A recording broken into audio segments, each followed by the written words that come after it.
So today we're here to take a look at the new Dark Angel Super-Doctrine. Let's take a look at some fire discipline.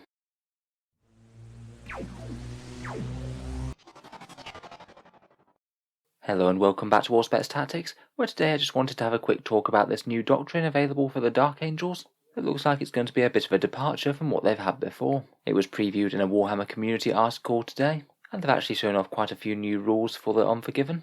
But today in this video I just wanted to focus on fire discipline, and I'll hopefully be able to make a video for sometime tomorrow discussing the rest.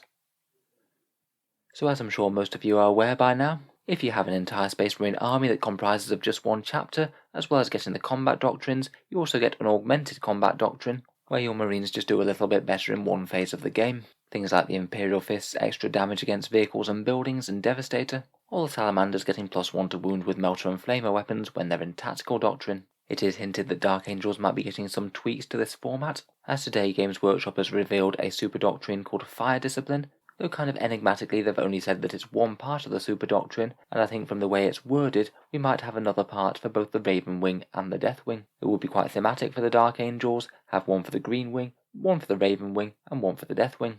This is completely unfounded and complete speculation, but I'm going to guess that the Raven Wing are going to get a unique Devastator doctrine, maybe keeping that +3-inch range from Relentless Hunt. The standard Dark Angels are going to get this Fire Discipline doctrine, and then the Death Wing will likely get their own Assault doctrine, as they close in for the kill and take down the traitors. Pure speculation on my part at this point, but if that comes to pass, then you heard it here first.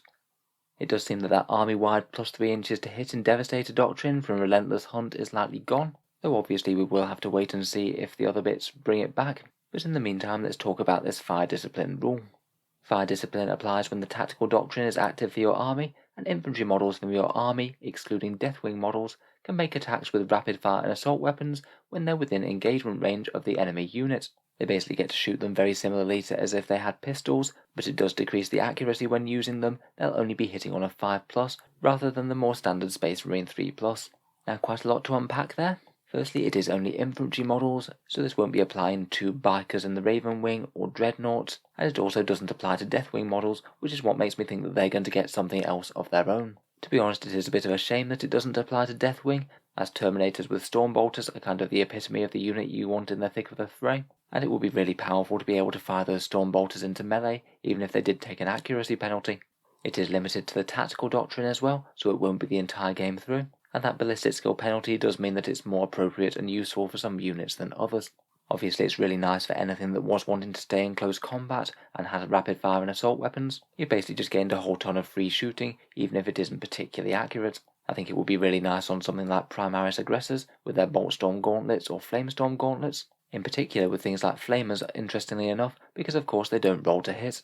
If your opponent charges and locks up a whole load of Flamestorm Aggressors, their units are going to be getting a crispy barbecue to the face before they get punched back by a whole load of Power Fists.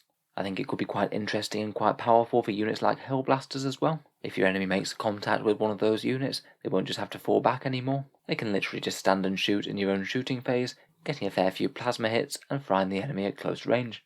I'd say it's perhaps a little bit less strong for units like Intercessors or Tactical Marines. They were already getting bolt pistol shots anyway, and with a standard bolt rifle or a standard bolt gun, you're still going to be averaging the same number of hits due to that lower ballistic skill. The bolters or bolt rifles will have better AP because they're in tactical doctrine, but still it's not really all that big a boost to the standard rank and file. It's just going to be really decent for anything with rapid fire or assault weapons that couldn't normally shoot, or particularly anything that auto hits.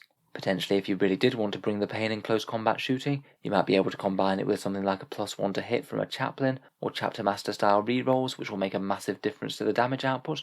You might genuinely be able to gun down units in melee in the shooting phase. I think it will definitely make the opponent think twice about just locking up a powerful Dark Angel shooting unit with a bunch of chaff units that aren't very durable.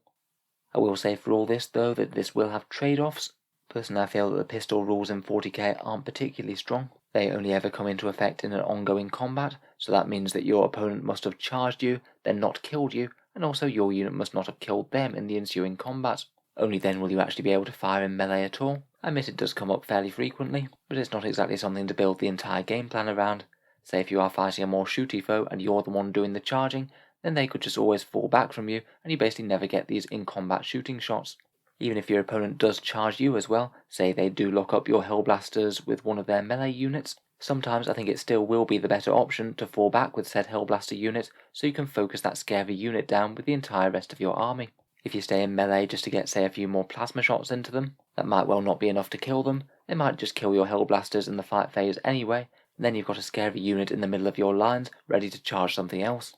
So overall I think that it's an interesting rule. Certainly helps incentivize the Dark Angels towards certain weapons, and interestingly giving them quite a big boost to flamer weapons. And I'm really quite interested to see what's coming next for the rest of the Doctrine, if it is indeed Ravenwing and Deathwing buffs, as I'm guessing. So let me know what you think down in the comments below. As I mentioned, I will be trying to cover as much of the Dark Angels release news as I can over this week. We'll go through the rest of the Games Workshop Warhammer community reveals tomorrow morning, I think. Feel free to subscribe to Auspex Tactics if you'd like to see that, a review of the Dark Angels Codex when it's out, and of course plenty of other Warhammer 40k Tactics content. Finally, if you have been enjoying my videos and you'd like to help support the channel, I would just like to mention that I do have a Patreon page which you can find down in the video description. Channel patrons do get a few bonuses, such as seeing certain videos early, regular votes to see what sort of things come next on the channel, and automatic entry into the Auspex Tactics prize giveaway with a chance to win some big model kits. If any of that sounds good to you, or you'd just like to help support the channel, then the link is down in the video description below. In any case, a massive thank you for listening, and I'll hope to see you guys next time.